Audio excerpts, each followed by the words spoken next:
I buried my father on a Saturday. By the following week, I learned he'd been robbed blind by the one person he trusted, and I was the last one to find out.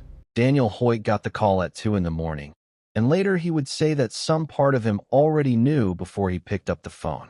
His father, Robert, had collapsed at home, alone, in the kitchen of the house he had lived in for 40 years. By the time paramedics arrived, he was already gone. Daniel drove through empty streets with his hands shaking on the wheel, replaying every phone call he hadn't returned, every visit he had postponed for one more week, one more month. He told himself his father would understand, that there would always be more time. There wasn't. When he walked into that hospital hallway and saw the look on the nurse's face, he understood that the version of his life where his father still existed had already ended, and everything after would be a slow discovery of what that man had left behind. Robert Hoyt was not a complicated man on the surface. He built a regional trucking company from a single-used rig he bought at 26, and he ran it with the kind of stubborn discipline that men of his generation wore like a badge. He never remarried after Daniel's mother passed 12 years earlier, though he wasn't alone. For the last 3 years, he had shared his home with a woman named Karen Voss, a warm, attentive presence who brought him soup when he was sick and drove him to appointments when his knees gave out. Daniel liked her, or thought he did. She seemed to make his father's last years easier, and for that alone Daniel had been grateful, never once asking the harder questions about who she was before she walked into his father's life, or what she stood to gain from staying in it. The funeral was held on a gray Saturday, the kind of overcast morning that made everyone's face look tired before the day had even started. Daniel stood near the casket receiving condolences he barely registered, his wife's hands steady on his back, his teenage kids quiet and unsure how to help. That was when a man Daniel had never seen in his life approached him, maybe 10 years younger, with the same jawline Daniel saw in the mirror every morning. The man extended his hand and said the words plainly, without cruelty, like he had rehearsed them the whole drive over. He said his name was Marcus, and that Robert Hoyt was his father too. Daniel stood frozen, aware of Karen watching from a few feet away with an expression he couldn't yet read, an expression he would spend the following weeks trying to decode. That night, back home, Daniel sat at his kitchen table long after his wife and kids had gone to bed, turning the funeral over in his mind piece by piece. His wife had asked him quietly, before she drifted off, whether he was okay, and he'd said yes out of habit even though he wasn't sure it was true anymore. It wasn't just the grief keeping him awake. It was the sight of Karen's face in that receiving line, the way her eyes had moved to Marcus and then back to Daniel with something that looked less like surprise and more like resignation, as though a moment she had been dreading had finally arrived. He told himself he was reading too much into a single expression on the worst day of the woman's life. He wouldn't be able to convince himself of that for much longer. Grief has a way of making people say things too quickly, and Daniel would later wonder if that was exactly what Karen was counting on. Within days of the burial, before the flowers outside the house had even wilted, Karen insisted the will be read immediately, not out of respect for tradition, but because, in her words, things needed to be settled before they got complicated. Daniel found the urgency strange, but chalked it up to grief, making everyone behave strangely. He had spent 15 years of weekends in the back office of his father's company, learning the business from the ground up with the unspoken understanding that one day it would be his to run. He walked into that lawyer's office expecting confirmation of what he had always assumed. What he got instead cracked something open in him that would take months to fully understand. The will Ellen Reyes read aloud that afternoon bore almost no resemblance to the plan Robert had described to Daniel over the years. Ownership of the company was split 3 ways, evenly divided between Daniel, this stranger named Marcus, and Karen herself, except Karen's share came with something the others didn't have. She held the deciding vote on any major company decision, an authority that made her, in practice, the true owner regardless of what the percentages on paper suggested. Daniel sat in stunned silence while Marcus, seated a few chairs away, looked just as blindsided as he felt. Ellen explained, almost too smoothly, that the will had been updated 6 months earlier.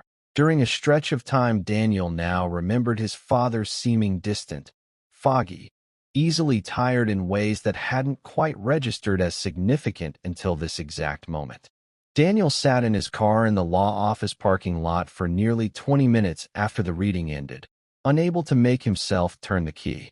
15 years of Saturday mornings spent learning invoices and dispatch schedules at his father's elbow suddenly felt like they belonged to someone else's life, a story he had told himself about who he was and what he was owed, and none of it matched the document that had just been read out loud in that office.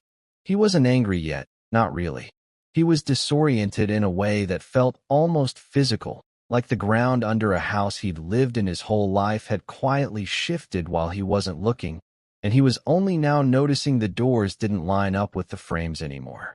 Daniel didn't sleep that night, or the one after. He kept circling back to memories he had dismissed as ordinary aging, his father forgetting names, losing track of conversations, needing Karen to remind him of appointments he used to keep in his head without effort. At the time, Daniel had told himself it was nothing, that 74-year-old men slowed down, that Karen was simply being a good partner by managing the details. Now those same memories felt different, heavier, like pieces of a pattern he hadn't wanted to see. He started pulling old bank statements his father had mailed him years earlier out of habit, comparing account balances, noticing a storage unit rental fee that appeared month after month under a name he didn't recognize, a facility 20 minutes from his father's house that Robert had never once mentioned in his life. If you've ever gone back through a parent's paperwork after they're gone, you already know how strange it feels to become a detective in your own family's history. Every receipt starts to look like a clue. Every gap in the story starts to feel deliberate. Daniel wasn't ready to accuse anyone of anything yet, but he was no longer willing to accept easy explanations either, and that shift in him was the beginning of everything that followed.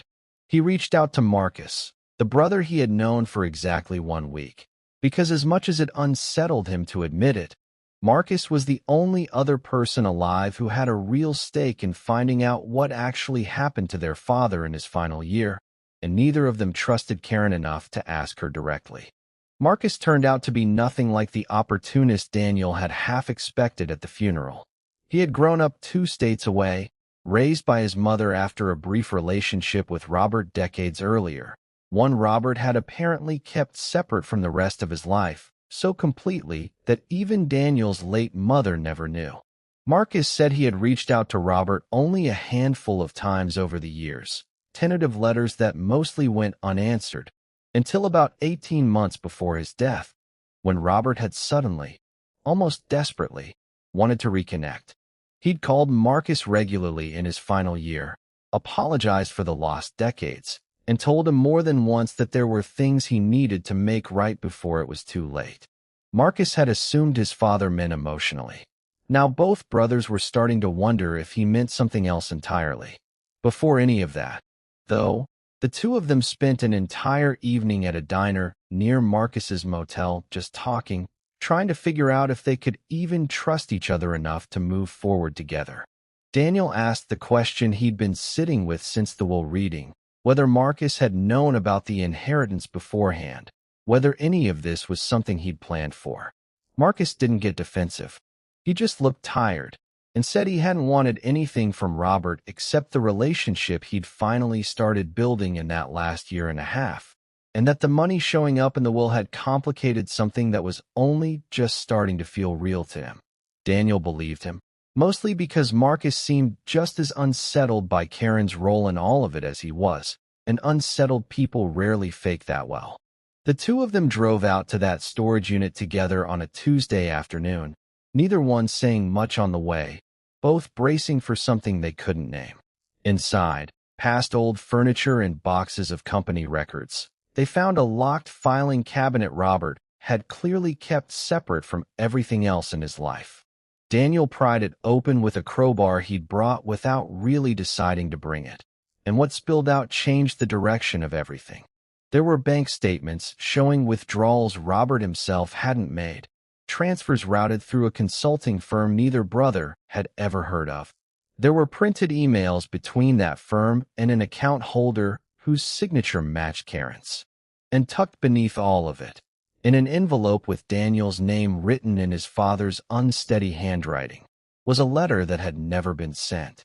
The letter wasn't long, maybe half a page, but it was the kind of half page that rearranges a man's understanding of his own life.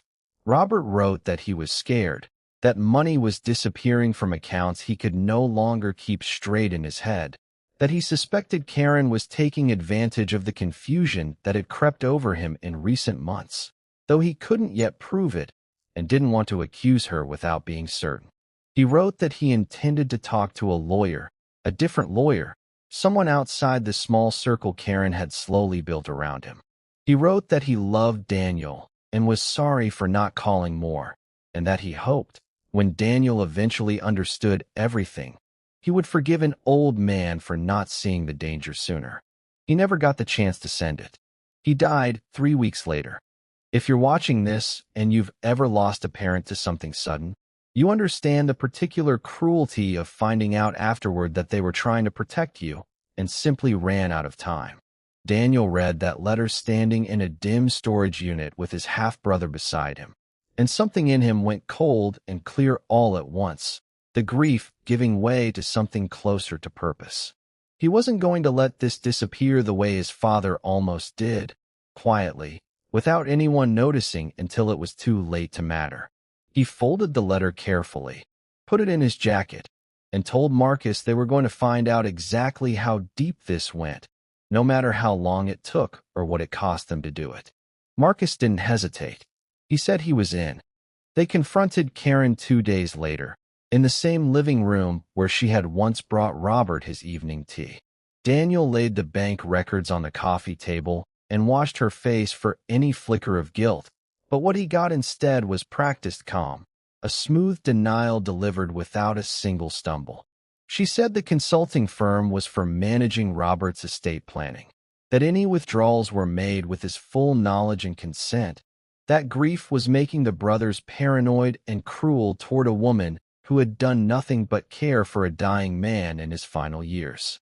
When Daniel mentioned the letter, her expression tightened for just a second, a crack in the performance so brief he might have imagined it, before she recovered and told him that if he continued making accusations, she would have no choice but to involve her own attorney and pursue him for defamation. The threat didn't scare Daniel off. If anything, it confirmed what he already suspected, that a woman with nothing to hide doesn't reach for lawyers the moment questions get asked. He and Marcus pooled what savings they could and hired a forensic accountant, a quiet, methodical woman named Patricia who had spent 20 years untangling exactly this kind of financial deception for families who never expected to need her services. Patricia warned them up front that these cases move slowly, that paper trails hide behind shell companies and international transfers designed specifically to exhaust anyone trying to follow them. Daniel told her he didn't care how long it took. He had already lost his father to whatever had happened in that house. He wasn't going to lose the truth about it too, and if you've never had to fight for the truth about someone you loved, consider yourself fortunate, because it changes how you see everything after. Patricia's process was slower and far less dramatic than either brother expected going in. There were no sudden breakthroughs in the first weeks, just spreadsheets, subpoenaed bank records, and long phone calls where she walked them through routing numbers and account histories that meant little to either of them at first. She taught them how to read the shape of a cover-up, how legitimate business expenses have a rhythm to them, consistent amounts, predictable timing, while manipulated accounts tend to show irregular spikes disguised inside months of ordinary activity. Daniel found himself staying up late studying the documents Patricia sent over, not because he understood all of it yet, but because doing something, anything, felt better than sitting with the helplessness that had followed him since the funeral. Patricia's early findings confirmed what the storage unit had already suggested, but went further than either brother expected. The consulting firm Karen used wasn't managing Robert's estate at all. It existed almost entirely as a pass-through, receiving transfers from Robert's personal accounts and redirecting the bulk of them into accounts controlled by Karen herself, sometimes within days of each deposit. The transfers hadn't started after Robert's health declined, as Karen had implied. They stretched back nearly 2 years, beginning almost exactly when she moved into his house. Small amounts at first that grew steadily larger as time went on, as though she had been testing how much he would notice before deciding how far she could push it. This wasn't a woman who had taken advantage of a confused old man in his final weeks. This was a plan that had been running quietly for years. Around this same time, Daniel began noticing things that made his skin prickle in a way he couldn't fully explain. A car parked outside his house that he didn't recognize idling a little too long. A feeling that someone was tracking his movements more closely than casual coincidence would suggest. He mentioned it to Marcus, who admitted he'd felt something similar. Phone calls that disconnected the moment he answered, an unfamiliar number that had tried his office 3 times in 1 week. Neither brother could prove anyone was watching them, and neither wanted to sound paranoid.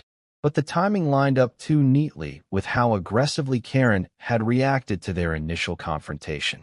It was enough to make both of them more careful about where they kept their evidence, and more determined than ever to move quickly before anything else could disappear. The turning point came when Patricia uncovered something neither brother had expected to find: a recorded voicemail Robert had apparently left for his original longtime attorney, a man who had retired 2 years earlier and been quietly replaced in Robert's life by Ellen Reyes, the same attorney who read the will at that first meeting. In the voicemail, Robert's voice sounded tired but lucid, asking his old attorney to call him back about, in his words, some concerns regarding Karen and the new consulting arrangement she'd set up on his accounts. The retired attorney, once located and interviewed, confirmed he'd never received that message, that his old office line had apparently been redirected without his knowledge sometime after Ellen Reyes took over Robert's affairs. It was the first concrete evidence that Ellen hadn't simply been careless. She had actively helped bury Robert's suspicions before they could go anywhere. Word of the investigation eventually reached a few of the longtime employees at Robert's trucking company, men and women who had worked under him for 20 years or more, and who had their own quiet observations to offer once they realized someone was finally asking. One dispatcher mentioned that Karen had started showing up at the office more often in Robert's final year, reviewing invoices she had no real authority over, asking pointed questions about company reserves that struck people as odd at the time, but easy enough to dismiss from the boss's girlfriend. Another employee recalled Robert seeming embarrassed once, apologizing for a decision he couldn't quite explain the reasoning behind, something about a vendor contract that had been switched without his full understanding. None of it was proof on its own, but stacked against everything Patricia was finding, it painted a picture of a man being slowly, carefully hemmed in. Learning that their own family attorney had been compromised was, in some ways, harder for Daniel to accept than anything Karen had done. Karen was a stranger who had married her way into his father's trust. Ellen Reyes had handled the Hoyt family's legal affairs for over a decade, had sat across from Daniel at his mother's estate proceedings years earlier, had shaken his hand at that very funeral with an expression of practiced sympathy. Patricia's research eventually turned up payments from the same consulting firm into an account linked to Ellen's private practice, transfers structured just carefully enough to look like standard legal fees to anyone who wasn't specifically looking for them. It meant the will itself, the document that had reshaped Daniel's entire inheritance, had likely been drafted or altered with full knowledge that Robert's judgment was being deliberately undermined by the very people meant to protect it. With Patricia's full report finally assembled, bank records, the voicemail, the storage unit documents, and Robert's own letter tying it all together, Daniel and Marcus took everything to a civil attorney willing to go up against Ellen Reyes and Karen Voss together. The attorney moved quickly to file suit contesting the will and requesting an emergency freeze on the remaining company and personal assets before anything more could be moved or hidden. Karen's own lawyer pushed back hard in the early hearings, painting the brothers as grieving sons lashing out at a grieving widow. But the paper trail Patricia had built was too specific, too consistent, too clearly documented over too long a period to dismiss as coincidence or misunderstanding. A judge granted the asset freeze within the week, and for the first time since the funeral, Daniel felt something loosen in his chest that had been tight for months. The final confrontation happened not in a courtroom, but in a mediation room, fluorescent lights overhead, a long table between them, lawyers on either side. Karen, cornered by evidence she could no longer explain away, finally stopped performing. She admitted, quietly, that she had started managing Robert's accounts more aggressively than she should have, that she had leaned on his growing confusion to make decisions he wouldn't have approved of if he'd been fully himself. But she insisted, with what sounded like genuine emotion, that she had loved him too, in whatever complicated way she was capable of loving anyone, and that somewhere along the way the manipulation and the affection had become impossible for her to separate. Daniel didn't know whether to believe her. He decided it no longer mattered whether he did. Outside the mediation room, waiting for the paperwork to finalize, Daniel felt none of the satisfaction he had expected to feel after months of fighting for this exact outcome. There was relief, certainly, the loosening of a weight he'd been carrying since that first strange urgency to read the will. But underneath it sat something quieter and sadder, the knowledge that none of this would have been necessary if his father had simply had more time, or more clarity, or one more person in his corner who wasn't already compromised. Marcus stood beside him in the hallway, quiet in the way he tended to be after anything emotionally heavy. And for a moment neither of them said anything at all, just stood there absorbing the strange shape of an ending that felt more like the start of something than a resolution. The settlement that followed stripped Karen of her ownership stake and her deciding vote entirely, returning full control of the company to Daniel and Marcus in equal shares. A significant portion of the diverted funds were recovered through the frozen accounts, though not all of it, some having already vanished into channels Patricia said were unlikely to ever be fully traced.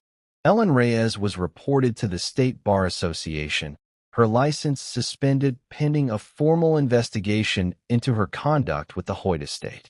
It wasn't the kind of ending that fixes everything, and Daniel understood that no amount of recovered money would undo the years his father spent being quietly deceived by people he trusted in his most vulnerable moments. But it was, at least, the truth finally standing in the open where it belonged.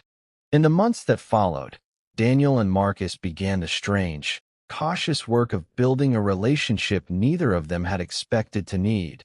Two brothers who had discovered each other only because their father died and left behind a mess neither of them saw coming. They ran the company together now, an arrangement that started out of necessity and slowly, unexpectedly, became something closer to genuine partnership. Daniel found himself calling Marcus not just about business decisions, but about small things, the kind of calls brothers make when there's history behind them, even history as short and strange as theirs. Neither of them talked about Karen much anymore. There didn't seem to be much left to say. What mattered more was what they had built out of the wreckage, together, once the truth had finally been allowed to surface. Daniel visited his father's grave alone on a quiet afternoon almost a year after the funeral, the letter folded in his jacket pocket the way it always was now, carried more out of habit than necessity at this point. He read it again standing there in the cold, his father's uneven handwriting still as clear to him as the day he first found it in that storage unit. He thought about how close that letter had come to never being found at all, buried in a filing cabinet in a storage unit nobody knew existed, a warning that almost died along with the man who wrote it. He thought about how many families never get that letter, never get that second chance to understand what really happened before it's too late to do anything about it. Marcus joined him a few minutes later, and the two of them stood there together in silence. Two strangers who had become brothers because of what they refused to let disappear. Sometimes, late at night, Daniel still catches himself replaying the version of the story he almost accepted, the one where he shakes Ellen Reyes's hand, signs whatever needs signing, and walks away believing his father's final years had been peaceful and well cared for. In that version, Karen keeps her tea and her quiet authority over the company. Ellen keeps her license and her practice, and the letter stays buried in a filing cabinet in a storage unit nobody ever thinks to open. He wonders sometimes how many other families are living inside that version right now without knowing it, grieving a parent while the people who took advantage of them in their final months go on with their lives untouched. It's part of why he agreed to share this story at all, not for sympathy, but because someone else out there might still have time to go looking for their own locked filing cabinet before it's too late. What stays with Daniel now isn't really the money, though the money mattered, and it isn't even the betrayal itself, though that cut deeper than almost anything he'd experienced. What stays with him is how close he came to never knowing any of it, to simply accepting the version of events he was handed at that first meeting with Ellen Reyes and moving on with his life none the wiser, grieving his father without ever understanding what had actually been taken from him in those final years. He thinks about that often, how the people closest to us in our most vulnerable moments hold a kind of power most of us never think to question until it's too late, and how the only real defense against that is paying attention, asking the uncomfortable questions, refusing to look away simply because looking feels disloyal or exhausting or impossible in the middle of grief. If there's one thing Daniel wants people to take from what happened to his family, it's that the truth doesn't always announce itself. Sometimes it sits quietly in a locked filing cabinet, waiting for someone to care enough to go looking for it. If this story reminded you of something in your own family, a strange will, a sudden change in a parent's finances, a new person who appeared a little too eager to manage things once someone got sick, you're not imagining it, and you're not wrong to ask questions. Families like to believe betrayal only comes from outsiders, but as Daniel learned, sometimes it walks through the front door years before anyone notices it's there, wearing a kind face and carrying someone else's tea. If you've made it this far, you're exactly the kind of viewer this channel is made for, and there's another story waiting for you, just as true, just as hard to look away from.